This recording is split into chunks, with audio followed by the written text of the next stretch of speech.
It's a whole bad bitch philosophy. It's a way of being, right? It's just being unapologetic, taking up space, commanding your worth, not backing down, calling out bullshit, just like doing your life on your own terms. I'm Lisa Carmen Wang, and I'm the founder of the Bad Bitch Empire.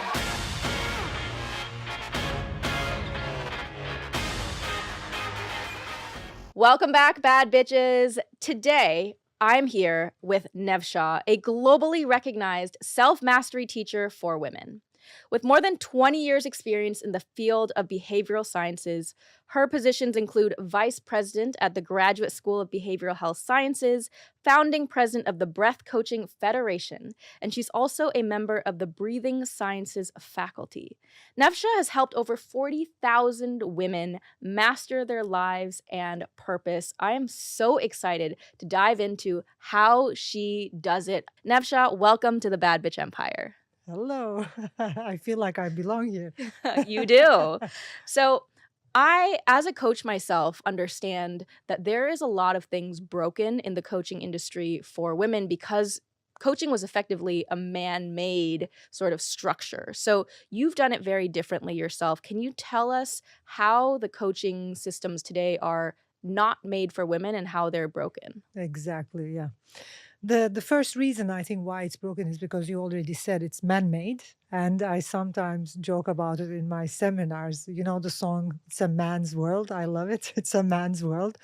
So the reason why it's a man's world is because men are more structured and they can easily create structures. And that's why the coaching industry and the coaching system is built on creating structures, setting goals, and creating action plans and staying in action and getting results. And that is actually how you manifest in life. And men are manifestors. It's like when you go back through history and before everything got this much complicated, when it was simpler, when you look at the first humans on earth, men would go out and hunt, and they are hunters and they are goal setters and they are manifestors and they can easily focus, set goals, stay in action and get results. While women, we are actually more creators. We are not manifestors, but creators. And these are two different things. What's the difference between them? The most interesting thing is to look at women to get all the results we want in life. We do not need to stay in action as much as men. We could also say men can only get results by staying in action. Like there is no way for a man to get the results he wants if he's not in action, because he doesn't have the creative energy we have.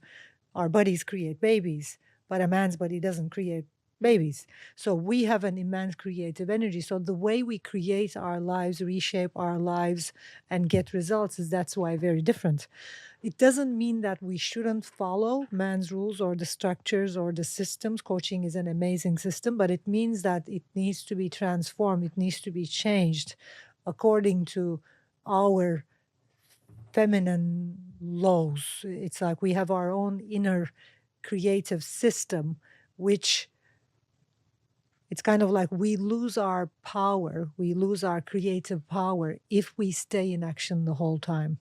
And that's the problem right now, because most of the teachers who are in the coaching industry and the self-development industry are men. Most of them don't see the difference between men and women, and they lead men and women equally to stay in action and to manifest and manifestation. But what I've been seeing in the coaching industry is the woman, and I have been there in my early 20s when I literally crashed doing everything I was taught. I see a lot of women staying in action the whole time, working and performing and stay in action just like men, and losing their femininity, losing their beauty, losing their elegance, losing their creative energy, getting sick, not feeling psychologically well, getting drained and overwhelmed and all that. And the difference is just like men and women have different sexual organs, just like a male's sexual organ. The male energy is outwards. It is kind of like a straight line, and it is focused and it is simple. It's just a simple line. While the woman, the female, when you look at the female sexual organ, it is inwards, it is circular, it is spiral, and it is growing spirally and it is growing circularly, which is kind of like we have this we have this amazing energy that can get scattered very easily. That's why most women I speak with, because I'm also an entrepreneur and an investor, I'm also in the VC and investment uh, industry sector. I meet a lot of women VCs and women entrepreneurs and founders. And if they kept on staying in action, if they kept on performing and performing, they start asking me questions like, I've been losing hair and my skin isn't looking as great as I was in my 20s. I feel overwhelmed. I feel lost. It's like their whole energy is getting scattered because we need centering tools. So for a woman to get results in life, she needs to understand that we cannot center ourselves like men. We need centering methods, and setting goals and staying in action doesn't work for women. Mm. Of course, we will set goals. Of course, we will have some action because we have 30% male energy as well. But more than that, we need to, as women, we need to learn to dive in and stay calm, stay centered. So, meditation and breath work and centering and remembering who we are, connecting with our authentic selves, understanding our mission, purpose is way more important than women to get the results we want in life than men. So, it's kind of like for us, we need to stay centered and connected with our hearts, with our mission, with our purpose, with our meaning. Men, they can just set a goal and create action plans, and while they're reaching those goals linearly, they can be the most fulfilled individuals on earth just by doing one thing. So it's like the male masculine energy is like the doing energy, and the female Yeah. feminine energy is the being energy, right? So Exactly. we a lot of times are saying today that we're acting less like human beings and we're acting more like human doings, and that's because we are so trained and brainwashed for everyone to be in their masculine, right? Yeah. And I would even go ahead and say, with the word human being, human is the male, being Mm. is the female. Mm. And men also have some female energy. Men also are connected with their being, 30%, and masculine, 70%. They are doers, and 70% doers, 30% beers, or, they have that being energy, that spiritual energy. For women, we are 70% beings and 30% doers. So when we don't keep that balance, we start experiencing many, many problems. And we start, instead of getting results, we start just feeling drained. And I was there, like in my own early 20s, because I started joining self-development courses because I was interested in self-mastery. As long as I know myself, even in my 30, even when I was 13 and 12, I would ask myself, okay, I want to grow and expand in all areas of life. How can I do that? Like, which tools can I use? And the second difference I recognized is that as women, we want it all. And that's also very different than men. Men are like linear. And for men, if you speak with, because I have interviewed a lot of men on this topic as well, when you ask men, powerful women who are fully connected with that feminine energy can feel even like too much because we want it all. Like we are here. It's like for a woman to feel fulfilled, she has fulfilled with her life. She has to be beautiful and successful, have the money, wealth, business, family, children, relationship, everything. And I was there as well. Of course, I'm still there. Like 12, 13, I remember telling to myself, I want it all. And I know I can't be fulfilled until I have it all. And I think that's also one of the big differences. And that's why the setting goals and staying in action doesn't work, because like then I have to set 1,000 goals. I have to set tens of thousands of goals. I'm not that simple as an individual. As a woman, we are not that simple. We can't just think of goals because we want it all. It's like for men, it is very simple. They do think in terms of goals, and setting just one or two goals is enough for them. For us, we just want it all. So we need to learn how to stay centered connected with ourselves, with that creative energy, and shine outwards from within. Mm. For women, living an inspired and meaningful life is much more important than it is for a man. Living a life that reflects our truth, living a life that reflects our authentic selves. That's why I had a meeting before coming here with a VC friend and who works with men, and she says like women founders and women investors, like we are more focused on the impact we want to make, and we are more connected with our hearts, and we want to create good in the world, while men are very different. They can just create businesses that have nothing to do with creating a big impact, but we truly want to create an impact, help humans.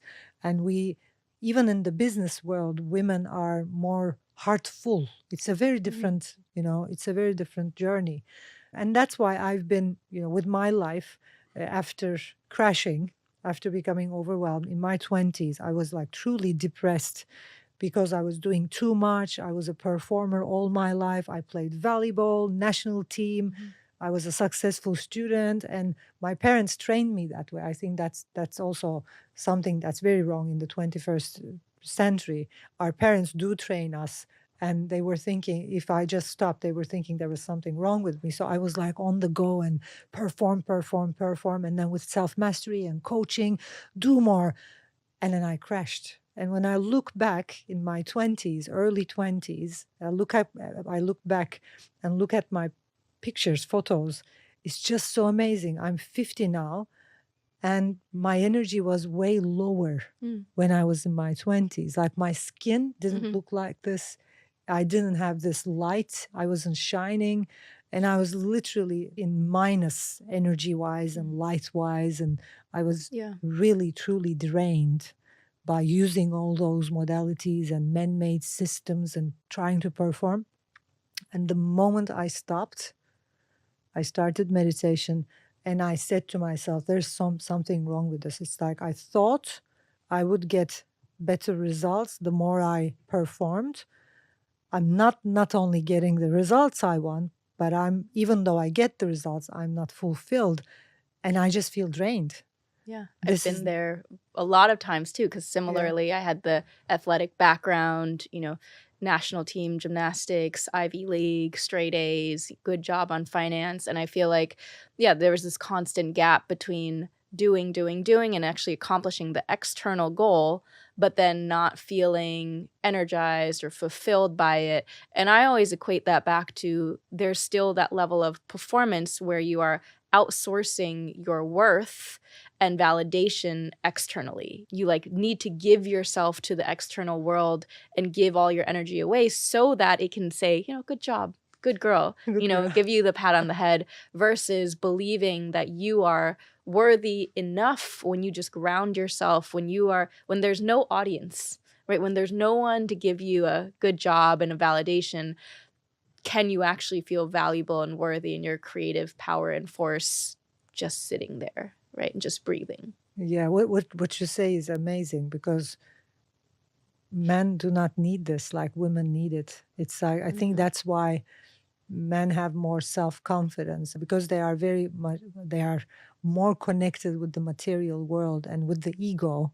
When compared to women, they have much more self-confidence, and it's like they can make mistakes. And I remember watching this video on social media, like this man, a bit overweight and probably in his 50s, and he doesn't look great in his body, and he was like, woohoo boy, you look great. So it's like that's the energy they have, like no matter what happens in their lives, they're like, I'm the best. While women, we are the opposite, and we need that. We don't have that confidence, and we judge ourselves more. We have problems envying others who has more than we have. If we are not fully centered, and if we are not fully connected with our truth, we are not connected with our value, and we feel undervalued. We don't realize how much valuable we are just the way we are. Right. For men, it's a different journey. It's like we need some work. I think realizing that, like I need work to understand my value. It's not just happening by itself. Mhm. And when I looked at my mom, my grandmother, women around me, I started seeing that it was so obvious that if you don't do anything, you undervalue yourself, and you start undervaluing yourself more and more each day.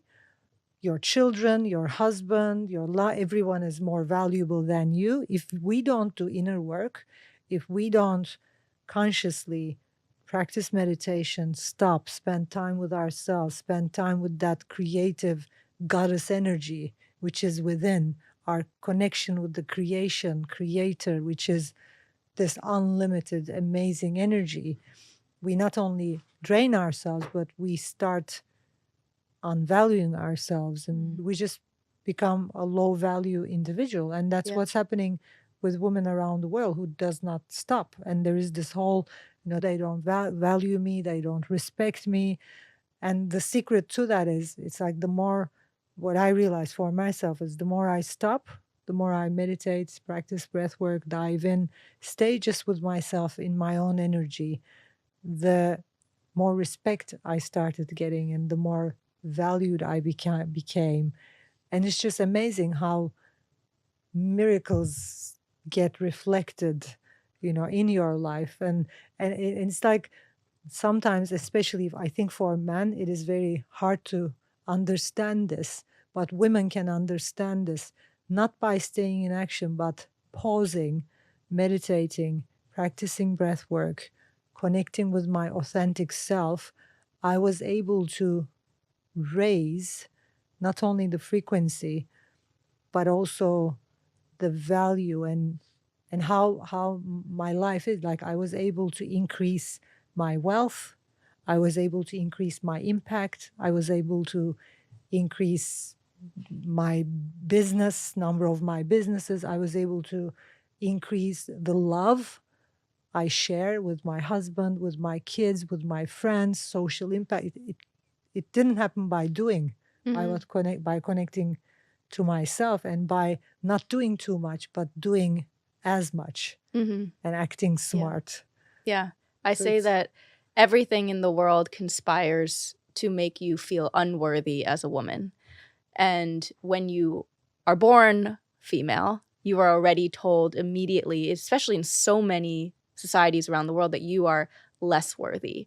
yeah, And then every time you enter into an environment, a man-made environment, you are continually given signals that you are not as valuable. And so I find that because there is that expectation that you're not as valuable, what we are then brainwashed as women to do is to fight to prove that we are worthy. And so it's almost like they're dangling this little carrot and you're like, I am worthy, and you're trying to get it, and then realizing that you are in a losing game that is actually set up to make you fail, because they tell you that you have to work harder, that you have to fight, that you have to get higher and higher and play the man's game.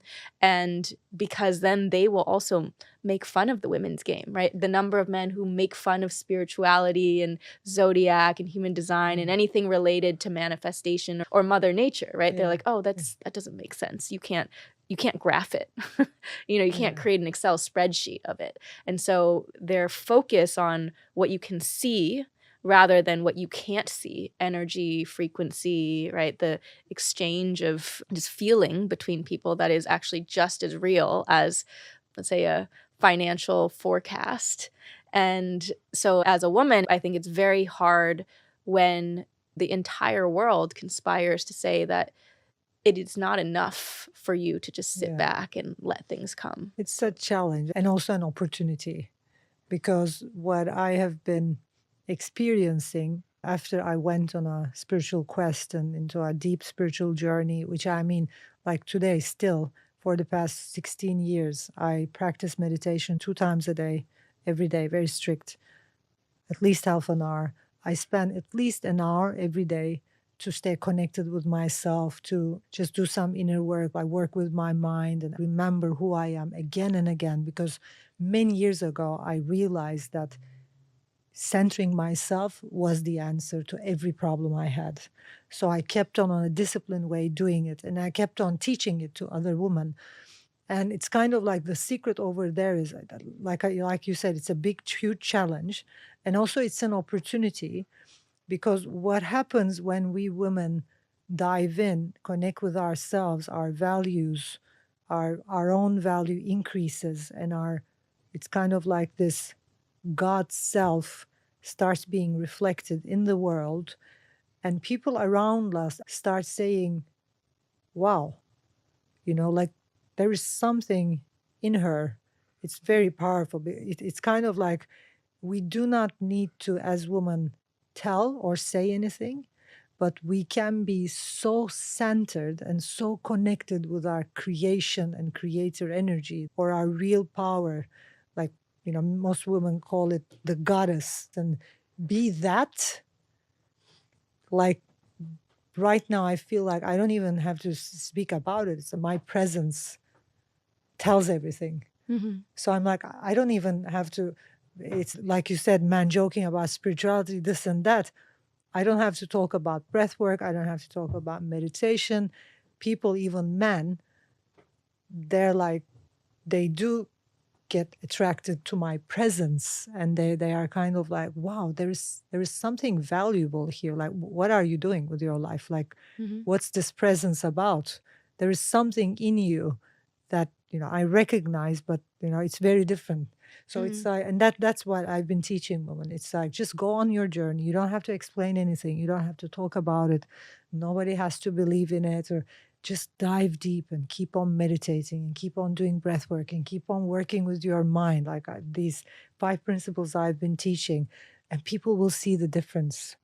Your family, your children. For example, with my husband, he keeps on saying, every time I'm kind of like upset in something about my life, he's like, you'll deal with it. You'll just deal with it. I don't think you're going to ever die. He's just in that mode the whole time. I think you're going to live until 200. So self-mastery teaching for women is dive deep, go on a spiritual journey, regularly meditate and practice breath work, and do whatever you need to do to stay centered and connected with yourself, and then watch your world changing. That's just the journey. It just changes. The deeper I go into my being, the more changes happen, the more transformation happen. So what are the 5 principles? The first principle I have found is breath work. And because I'm a well-known authority in breathing sciences as well, I really dive deep into that topic, because breathing is the bridge between us, the material world, and the spiritual world. So when we build that bridge in a healthy way, when we analyze and work on our dysfunctional breathing habits and breathe more functional and keep on practicing breath work, we start connecting more and more to our core, to our center, who we are, our authentic self. So that's one of the most powerful tools. The second is meditation. But when I say meditation, I don't mean the techniques that are taught on, YouTube or meditation apps, because I think they are just advertisement of meditation. And I mean classic Vedic meditation, which is like truly understanding, getting a training, finishing a training, understanding what meditation is all about, learning about 5 functions of the mind, learning about different levels of consciousness and how to get there and which methods to use and how to balance the 5 functions of the mind, and also go on a journey with a true teacher, the classic Vedic way of meditation. And the third is aligning with purpose, understanding your values, understanding why you exist, why you are here. And there are, of course, hundreds of questions I but I give to my students as inquiries. Of course, one of those questions is, who am I really? Like, just keep on asking yourself, who am I really, for over 2 months, and you'll get answers. How do you answer that question? Who am I, for me, is, first of all, I am. On a deeper level, who am I is I am, and it's deeper than, just the words I am. It's kind of like, who am I? This. And then on the second level, with explanation for women, it's kind of like, who am I? The answer to who am I is, I'm everything and I'm nothing. And connecting with that everything and nothing, and being bigger than the universe, and also being smaller than the smallest thing on earth. And then, of course, on the third layer, It is who I am, is my mission, which is teaching, and effectively expressing what I know and my experience in being a leader in self-mastery, helping women. So that's kind of like, that's aligned with my purpose and my mission. And there are certain questions, like hundreds of questions we ask on purpose. Who are you and what are your uniqueness? What's your gift? And then the fourth is transforming the mind, understanding. I think to go on a transformational journey, especially with our minds, we need to first understand that we judge a lot. We have loads of judgments, automatic thinking habits coming from our background, even from our parents and ancestors, and also in this lifetime. And those judgments have created episodic memories in the brain, and they're not going anywhere. It's like, even though, like, I have done a lot of forgiveness exercises, now I find those shallow, because unless I use the neurological pathway and go deep into my brain and literally erase those episodic memories, I still have all the judgments. So I think none of the forgiveness exercises, all of that, which I've done in the past, were able to transform my mind really.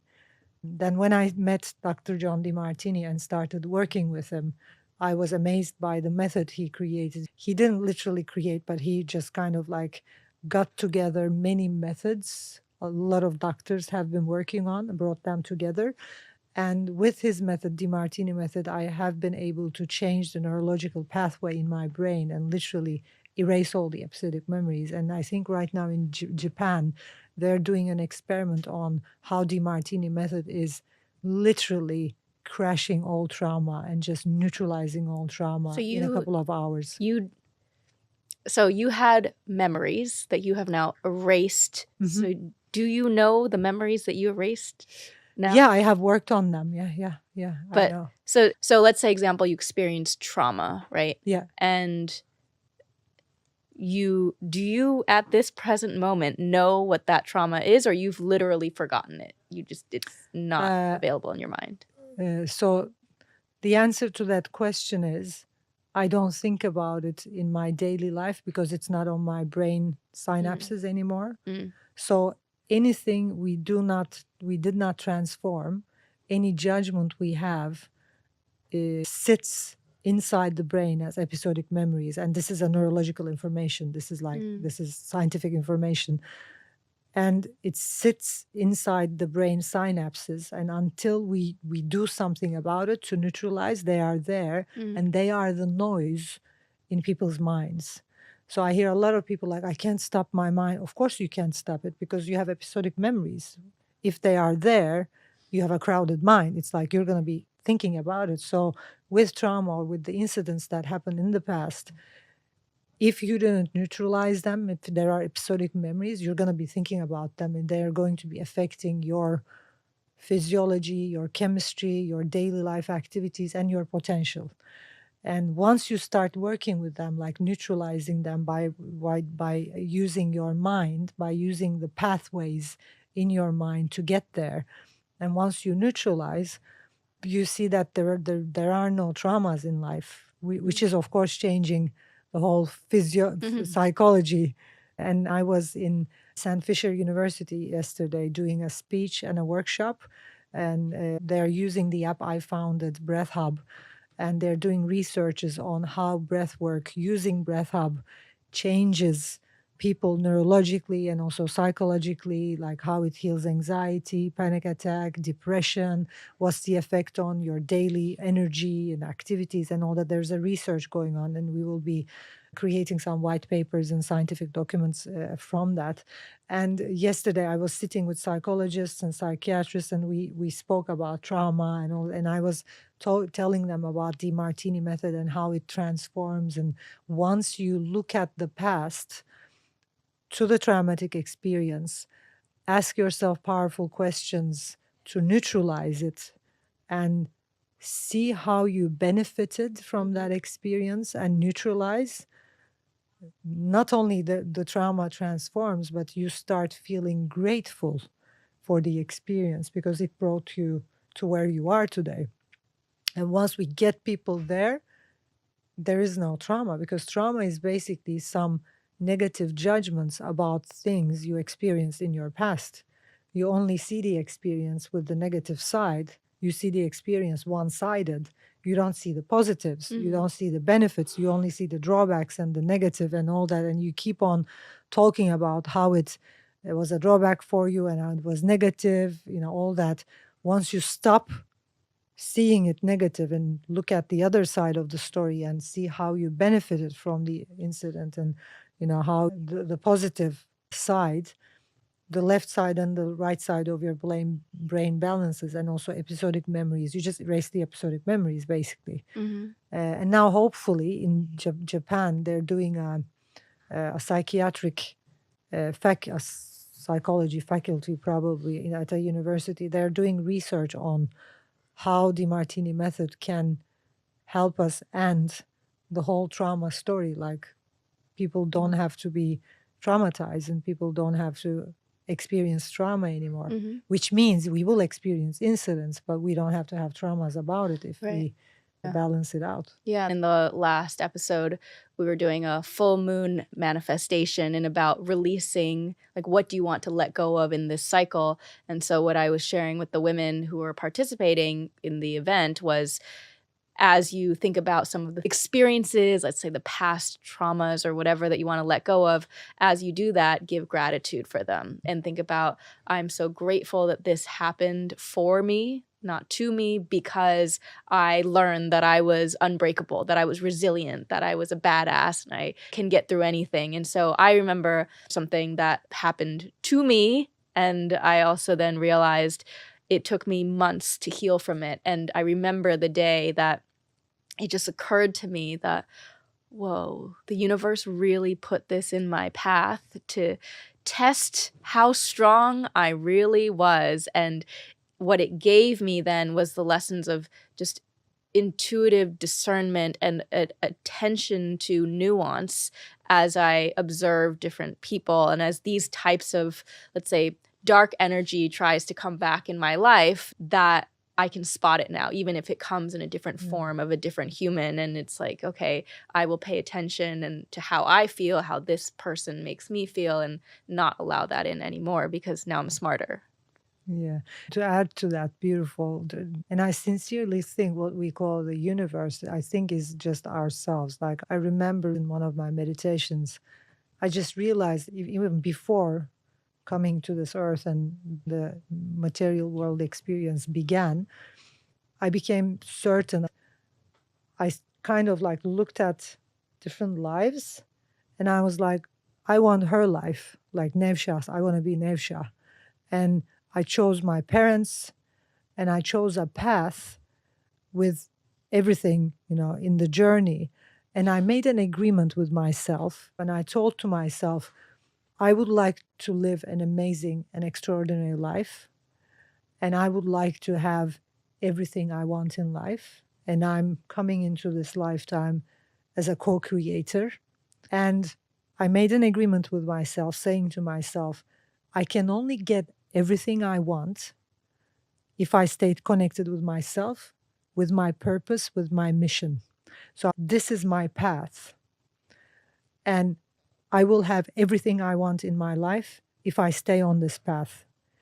If I don't, I would like certain experiences, certain messages that will bring me back to my path. So I made an agreement so that I can have problems and I can have challenges that will bring me back to my path. So how I see the problems and the challenges we might have in our lives, they're just feedback mechanisms to get us back to our path. I realize that that's me. Like, the problems I have, that's me. And the bigger the problem, the more I got lost and the more lessons I need to have to get back on my path. So I realized also with that, and I've been experiencing that for many years and also leading my students understand that if I can commit to my path and to myself. And if I can discipline myself enough to stay centered, to stay focused, and stay on purpose, my life is very easy. I get everything I want. And that's why I'm spending all those hours a day meditating and centering myself, because then life is easy. It's like there are not lessons. I am the lesson because I am living my life consciously and I'm on my path. And it kind of feels like you're walking on a red rug, like the Hollywood stars, and you're just, aha, I have this, I have that. It's just opportunities and everything just happening in a flow. But the moment I have judgments and distorted perceptions, and the moment my mind is conditioned, and the moment I start losing it, I start moving away from my path.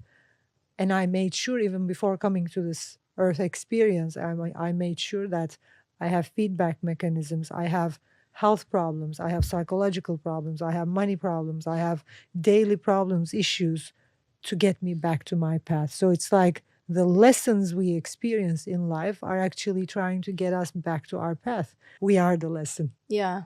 Yeah. So when you meditate, what is your process of dropping in? Do you say a mantra? Do you just... Yeah, I use mantras. Okay.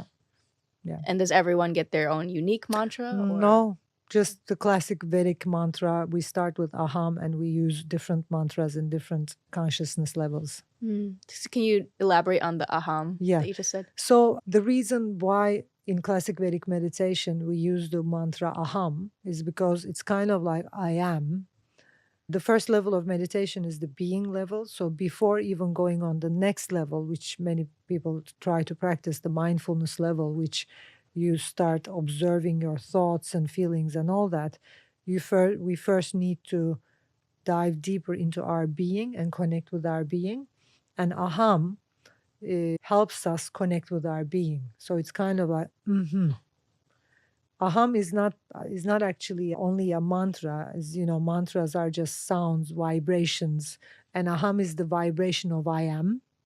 So with aham, I lead my students. It's not only the word aham, but I lead my students to really get in the rhythm and find their own mantras, not with words. Start with aham. It's kind of like the lock on the door. But then that aham becomes for people, for other people, because we're all vibrating differently. And we open the door with aham, but then they start vibrating with their own mantras, which is not a word anymore. It is their being. So are you literally just like aham? Yes, we first start with aham. We let it vibrate at the back of our head. Aham, aham. And when we use that mantra, our body relaxes and our mind gets into a state where, it can dive into other states. And I think the most important thing about meditation is, first of all, to understand meditation can only be done alone. And in real meditation, there is no music, there is no one speaking with you. You are with yourself, because the aim, opposite of what's taught right now in the Western world, the aim of meditation is not relaxing yourself. The meditation path is the most evolved spiritual path. And meditation is actually the time for you to just stay in yourself and just get face to face to yourself. And that's real wisdom. It's like not running away from anything. And that's why 20 minutes of meditation is very important. And there are a lot of neurological experiments about it. So 20 minutes minimum, that's a must. And doing 2 times a day, dividing the day into 3. It's like there are neurological experiences on classic Vedic meditation, and why classic Vedic meditation creates such miracles, and it's an amazing journey, is because we practice 2 times a day, divide the day into 3. And when you do that, when you practice meditation in the morning for 20 minutes, in the afternoon for 20 minutes, because in that 20 minutes, the prefrontal lobe, the third eye, gets activated, and you move the energy from the amygdala and the survival parts of the brain to here. And it takes around 8-9 hours for that to go back. Mm. And then you stop and do the meditation. So if you divide the day into 3 and do meditation twice a day, at least for 20 minutes, you keep your energy over here in the prefrontal lobe. If you miss one, the energy goes to the survival. And then you get into fight or flight reflexes and you're in the survival mode. But when you do this regularly, it's like you literally start experiencing something amazing happen here. And you start, I mean, in my experience, it happened like I started not recognizing the material world, but I started living life with my mission and with intuition 24 hours a day and 7 days a week, which made all the difference. But it can only happen if you do it regularly. And I think it's hard to do it regularly if you don't have a group, if you don't have a teacher, because the teacher actually is someone who was able to balance 5 functions of the mind and got to the 7th layer of the consciousness, which is Zen. And once you are in Zen, I mean, that is in my own experience, you connect with all your students in the consciousness level. So I haven't had any students having problems with meditating 2 times a week, 2 times a day daily, because when they were near to forgetting it, they would hear my voice. Or they would feel me, because the classic Vedic journey is kind of like a consciousness. You become one with the teacher's consciousness, and that's why you keep on evolving, and that's why you keep on getting to the next level and the next level. I mean, for all of us to understand, meditation is a spiritual journey. It's not a one-time thing. It is in the most classic Vedic way. It is led by a teacher, and the teacher is your teacher all your life. So it's kind of like the teacher dedicates himself to you, you dedicate yourself to them, you become one in your consciousness, and you use the teacher's 15 years. I mean, it's been 20 plus years, my experience, but 15, 16 years at least of dedication to meditation and dedication to the prefrontal cortex or the third eye or the spiritual path to stay on the path. So it's kind of like you choose someone who is a bit further down the path, and you just cling on them, and they keep on leading you, and they keep on helping you get to the next levels of consciousness. So that's the classic Vedic way. It's very different than what meditation is, how meditation is taught in the Western world right now. And it's also in all spiritual practices, like in the Sufi tradition, shamanic tradition. It's like the spiritual practice is, like we say in the Turkish tradition, we say giving a hand. So it's like the tradition is finding someone who is a bit further down the path from you, 10 years, 15 years, and just clinging on them and letting them lead the way. And then you get there, and then you start leading the way. And, so it's kind of like that's the spiritual tradition. And it's in every spiritual tradition. It's like Vedic, Sufi, you see it everywhere. Yeah. So that's meditation. It's a different process. So how do women start working with you? I have a website, nevşah.co.uk, because I live in UK. They can go on the website, check the principles, and you can't register to any of our courses through the internet, because our courses and these journeys are not, and I think that's also the feminine way, are not open to masses. Like, we want to be able to choose the people we work with. And that's why if you want to work with us, if you want to be part of the group, part of the women who are dedicated to self-mastery, you get an appointment from a team member, and then we do around an hour of transformative coaching session, understand who you are, where you are. And the question for is, will you be able to dedicate yourself to self-mastery? It's because we are known for getting results, like 100% results, and dedication is really important. And because I don't need more students, I already have a lot of students, other businesses, and this is not my only business. Finding the women, the people who are meant to be with us is more important than just getting everyone in. Mm-hmm. Because for me, instead of getting more students in and getting more people in and getting the half of the results I'm getting, I would rather have half of those students and get results 100%. And what And do just being results there. look like? The results look like true gratitude, which is why I say true gratitude. I'm going to explain why I say true gratitude. Like I said, women, we want it all. And there are two ways of feeling gratitude. One is rather an exercise where, for example, you don't have the money you would like to have. You don't have the family you would like to have. You don't have the physical appearance, fitness levels, whatever you want to have. But you can still practice gratitude and be grateful for what you have. True gratitude looks a bit different. True gratitude is when you have everything you want in your life and more. You worked on it and you have everything, and you see you're growing in all areas of life, and you just don't have any option but be grateful. You wake up in the morning and you're like, am I living in a dream? This is just amazing.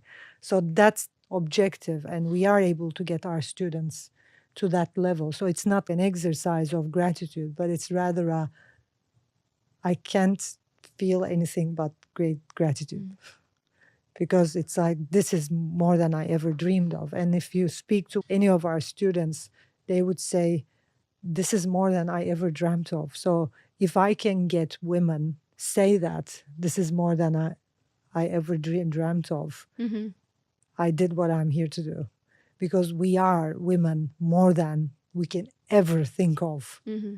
And when women get there, it means that they are connected with that unlimited energy and creation, and they were able to reflect that in their lives, and they're just watching their awesomeness in their lives, because we're awesome. But until it gets reflected to every area in our life, we don't see it. But once it does, we're like, wow. Yeah. Well, I am so grateful for you sharing your wealth of wisdom here with us all at the Bad Bitch Empire. Thanks for having me. And last question for you. What does it mean to you to be a bad bitch? It means having the confidence and the freedom to say, I fucking love myself more than anything else and anything in the world. And I choose myself every time over everything. I think that's that energy. Like, it's me. I love it. That is absolute bad bitch energy. So thank you, Nevşah, for being here. And thank you, everyone, for tuning in. And we will see you next time on the Bad Bitch Empire.